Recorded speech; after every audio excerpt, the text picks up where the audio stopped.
ছোট বোনের বিয়েতে বাবা আয়োজন করেছে 400 লোকের। আমি গেলে তো 401 জন হয়ে যাবে। অতিরিক্ত একজনের দায়িত্ব বাবা নিতে পারবে না, তাই যাব না। একটা কোর্স করতে যখন দেশের বাইরে ছিলাম তখন রবিন নামের এক বাংলাদেশি ভাইয়ের সাথে রুম শেয়ার করে থাকতাম। একদিন রুমে এসে দেখি উনি লাগেজ গুছাচ্ছেন। আমি হেসে বললাম, দেশে যাবেন নাকি ভাই? সে তো দেখি মহা খুশি। রবিন ভাই লাগেজের চেনটা লাগিয়ে হাসি মুখে বলল, ভাই 8 বছর পর দেশে যাচ্ছি, মনে তো আনন্দ হবেই। ছোট বোনটাকে এতটুকু দেখে এসেছিলাম আর এখন তারই বিয়ে হয়ে যাচ্ছে। বোনটা যখন আমাকে দেখবে খুশিতে যে কি করবে এটা ভেবেই আমার চোখে পানি চলে আসতেছে। রবিন ভাই হাসি মুখে কথাগুলো বলতেছিল, অথচ আনন্দে ওনার চোখগুলো জলজল করতেছিল। এমন সময় রবিন ভাইয়ের বাবা ফোনে ওনার কাছে জানতে চাইলো, কিরে শুনলাম তুই নাকি দেশে আসবি? রবিন ভাই হাসি মুখে ওনার বাবাকে জানালো, হ্যাঁ বাবা আসবো, ছোট বোনের বিয়ে, বড় ভাই কিনা এসে পারে। অপর প্রান্ত থেকে ওনার বাবা বললেন, তোর শুধু শুধু এত টাকা খরচ করে আসতে হবে না, বিয়ে ঘরোয়া ভাবেই হবে। তাছাড়া নতুন জমি কিনেছি, টাকা পয়সার একটা বিষয় আছে না, তাই আসার দরকার নেই। বাবার সাথে কথা বলা শেষে রবিন ভাই যখন ছোট বোনকে জিজ্ঞেস করলো, কিরে তুইও কি চাস আমি তোর বিয়েতে না আসি? ছোট বোন বলল, এমনিতেই বাবা অনেক টাকা খরচ করছে, 400 জন লোকের খাওয়ার ব্যবস্থা করতে হচ্ছে, গরু খাসি কিনে এনেছে।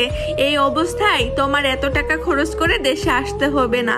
রবিন ভাই ফোনটা রেখে যখন লাগেজ থেকে কাপড়গুলো নামাচ্ছিল তখন ওনাকে জিজ্ঞেস করলাম, ভাই আপনি দেশে যাবেন না? চোখের পানি মুছতে মুছতে রবিন ভাই বললেন, বাবা বিয়েতে আয়োজন করেছে 400 লোকের, আমি গেলে তো 401 জন হয়ে যাবে। একজনের দায়িত্ব বাবা নিতে পারবে না, তাই যাব না। সেদিন নিজ চোখে একজন প্রবাসীর কষ্ট দেখেছিলাম একজন প্রবাসীর সাথে তারই কাছের মানুষগুলো কেমন নির্মম আচরণ করে। প্রতিদিন কাজ শেষ করে রবিন ভাই তার রুমে এসে ছোট ভাইকে ফোন দিত আর বলতো বাড়ির আশপাশটা একটু ভিডিও করে পাঠাতে, কিন্তু ছোট ভাই বিরক্ত হয়ে ফোন রেখে দিত।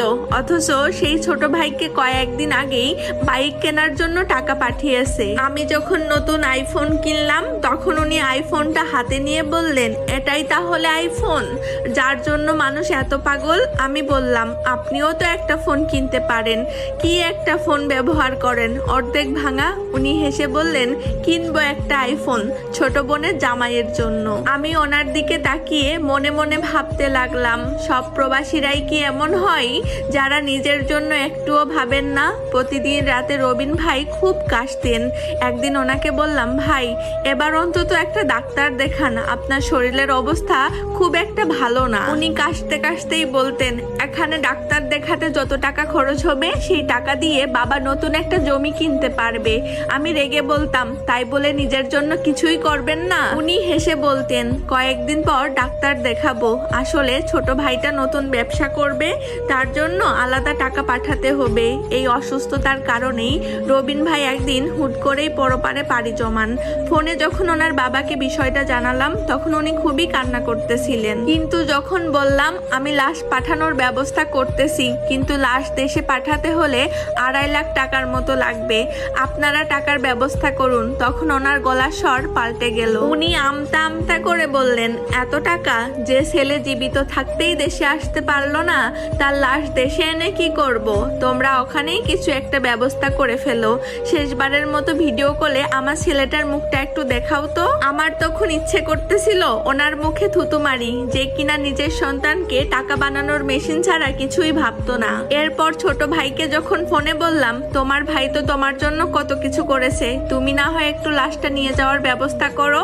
ছোট ভাই তখন উত্তর দিল, ভাই নাকি তার জন্য কোনো কিছুই করেনি।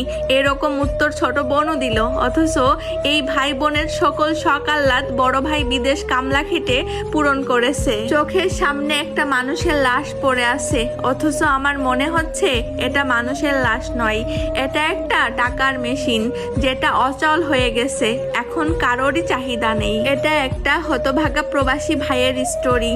অনেক প্রবাসী আছেন যারা বছরের পর বছর দেশের বাইরে কাটানোর পরও তাদের পরিবার চায় না মানুষটা দেশে ফিরে আসুক। পরিবারের মানুষ তো মনে করে সে একটা টাকার মেশিন, টাকার মেশিনটা যতদিন টাকা দিতে পারবে ততদিন তার গুরুত্ব আছে, আর যখনই টাকা দেওয়া বন্ধ করে দিবে তখন তার গুরুত্ব শেষ।